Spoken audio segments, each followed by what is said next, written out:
اگر اونچی جگہوں پہ تعلق بنانے کا شوق ہے تو عرش کا مالک اللہ سب سے اونچی جگہ ہے۔ اگر آپ کو وہ فصل پسند نہیں جو آپ کاٹ رہے ہیں تو آپ ان بیجوں کی جانچ کیجئے جو آپ بو رہے ہیں۔ کوئل اپنی زبان بولتی ہے اس لیے آزاد رہتی ہے، اور طوطا دوسروں کی زبان بولتا ہے اس لیے زندگی بھر پنجرے میں بند رہتا ہے۔ اللہ تعالیٰ قرآن کریم میں ارشاد فرماتے ہیں کہ جو کچھ تمہارے پاس دنیا میں ہے وہ ایک دن ختم ہو جائے گا، اور جو عمل تم اللہ کے پاس بھیج دو گے وہ ہمیشہ باقی رہے گا۔ جب تک آپ اپنے پنکھ نہیں کھولیں گے تب تک آپ کو یہ پتہ نہیں چلے گا کہ آپ کتنی اونچائی تک پرواز کر سکتے ہیں۔ اس دنیا میں ہر شخص اتنا ہی پریشان ہے جتنی اس کی نظر میں دنیا کی اہمیت ہے۔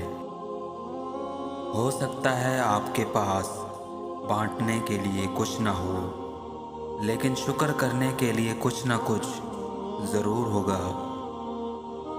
جو چیز مل جائے اس پر اللہ کا شکر ادا کریں، اور جو نہیں ملی اس میں اللہ کی کوئی حکمت ہوگی۔ ہر حال میں الحمدللہ کہیں اور صبر کریں، اور کہیں الحمدللہ رب العالمین۔ حضرت خالد بن ولید فرماتے ہیں کہ 100 سال زندہ رہنے کے لیے 100 سال کی عمر ضروری نہیں، صرف ایک دن ایسا اچھا کام کر جاؤ جس سے دنیا تمہیں سینکڑوں سال یاد رکھے۔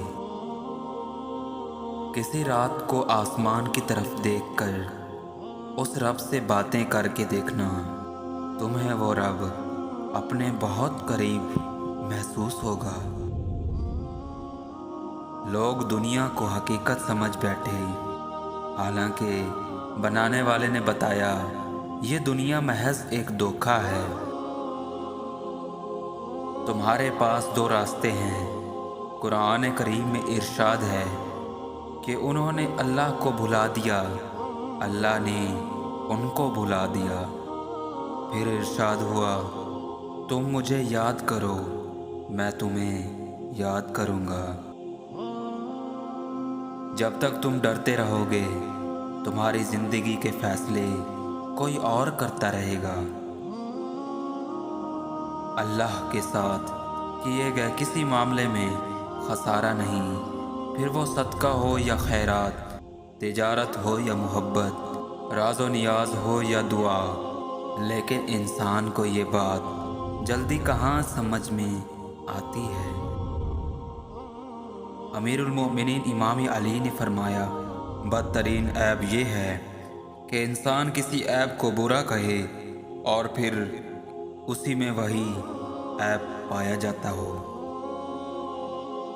جب خدا کہانی کا اختتام لکھتا ہے تو سازشیں تو رہتی ہیں لیکن ہمتیں نہیں رہتی۔ رسول اللہ صلی اللہ علیہ وآلہ وسلم نے ارشاد فرمایا کہ اللہ کی طرف سے دکھ ٹلنے کا انتظار کرنا عبادت ہے۔ وہ تو اتنا رحیم ہے کہ کافر کا سوال بھی رد نہیں کرتا، پھر وہ کیسے اپنے ماننے والوں کو خالی ہاتھ لوٹائے گا۔ قرآن کریم میں ارشاد ہے کہ جو شخص اللہ کے بجائے شیطان کو دوست بنائے اس نے کھلے خسارے کا سودا کیا۔ فطرت کا ایک قانون ہے، وہ ڈھیل دیتا ہے، پھر کوئی متکبر بن جاتا ہے اور کوئی عاجزی اختیار کر لیتا ہے۔ لوگوں کا بھلا ضرور کریں لیکن ان سے امید نہ رکھیں کہ ضرورت پڑنے پر وہ بھی آپ کا بھلا کریں گے۔ جب وقت اور حالات ساتھ نہیں دیتے تب زندگی کا اصل مقصد سمجھ آتا ہے۔ زمانے کی گردش سے دل برداشتہ نہ ہو، اس لیے کہ صبر اگرچہ کڑوا ہے لیکن اس کا پھل بہت میٹھا ہے۔ کسی کے برا کہہ دینے سے نہ ہم برے ہو جاتے ہیں اور نہ اچھے۔ اپنی زبان سے ہر شخص اپنا ظرف دکھاتا ہے، دوسرے کا عکس نہیں۔ مایوس نہیں ہونا چاہیے، زندگی کہیں سے بھی شروع ہو سکتی ہے۔ ایک غیبی اصول یہ بھی ہے کہ جو تقسیم کرو گے اس کی تمہارے پاس فراوانی ہو جائے گی، پھر وہ وقت ہو، علم ہو، محبت ہو یا آسانیاں۔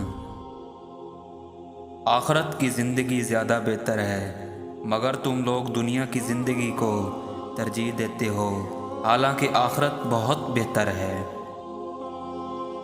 درود شریف پڑھتے ہوئے اگر آنکھیں نم ہو جائیں تو سمجھ لو کہ حاضری قبول ہو گئی۔